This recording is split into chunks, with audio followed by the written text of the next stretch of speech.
नहीं एफ, पहले सारे बच्चे मुझे सीखेंगे।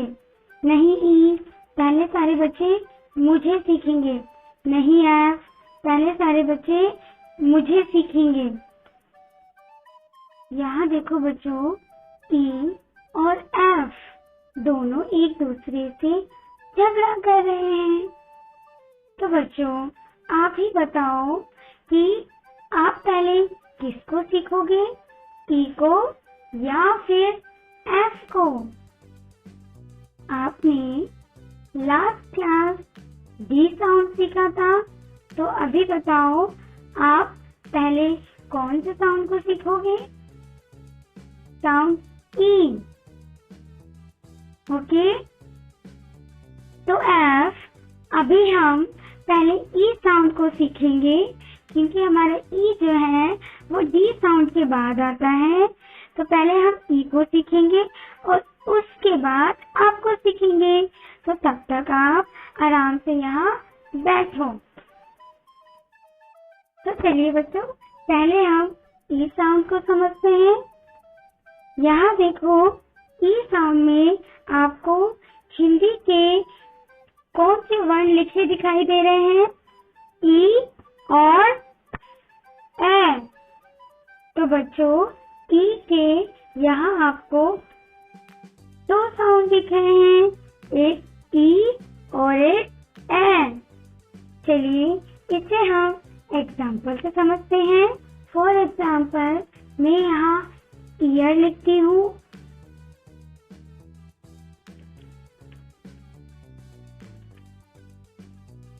ईयर, ईयर मीन्स कान। तो यहाँ जब मैंने ईयर लिखा है तो बच्चों बताओ ईयर में आपको इस ई में हिंदी के किस वर्ण की ध्वनि सुनाई दे रही है? ई की, ईयर, ईयर। बोलो सारे बच्चे बोलो, ईयर। तो जब आप ईयर बोल रहे हो तो यहाँ हमें ई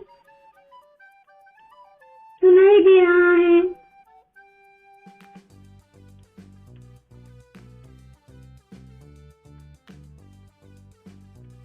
ओके, तो यहाँ हमें ई सुनाई दे रहा है।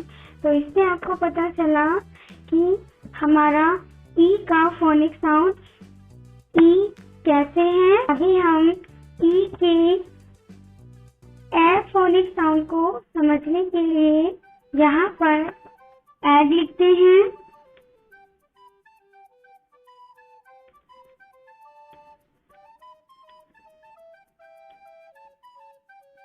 जब हमने यहाँ ऐड लिखा तो अब इस ई में आपको ई तो नहीं सुनाई दे रहा है ना, आपको क्या सुनाई दे रहा है?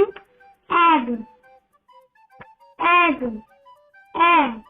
आपको ये ए सुनाई दे रहा है, आपको इस ए का साउंड आ रहा है।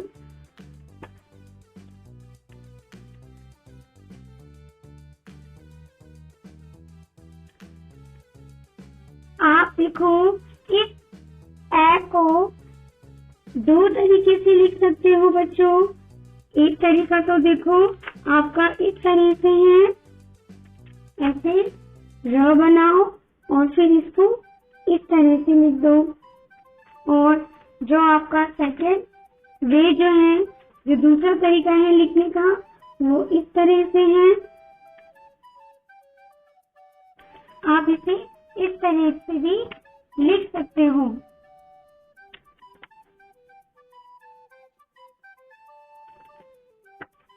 तो अभी आपको ई के फोनिक साउंड समझ आए बच्चों। चलिए बच्चों, अब हम इस एफ को भी समझ लेते हैं, वरना तो ये और ज्यादा नाराज हो जाएगा। यहाँ देखो, आपको एफ का जो फोनिक साउंड दिख रहा है, ये फा। इस फा को सारे बच्चे ध्यान से देखेंगे। इसके नीचे बेटा आपको एक छोटा सा डॉट भी दिख रहा है, दिख रहा है ना? तो इस डॉट को क्या कहते हैं? ये छोटा सा बिंदु जो लगा है फा के नीचे, इसको क्या कहते हैं? इसे कहते हैं नुक्ता। तो आइए हम सबसे पहले हिंदी में जो दो तरीके के फा हैं उन्हें समझ लेते हैं।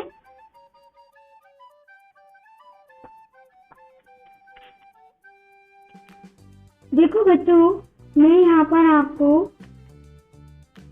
दो फा बनाकर दिखाती हूँ। एक हमारा फा ऐसा है और दूसरा जो फा है वो इस प्रकार का है, जिसके नीचे ये छोटा सा डॉट होता है, छोटा सा। ओके, इसे हम कहते हैं नुक्ता।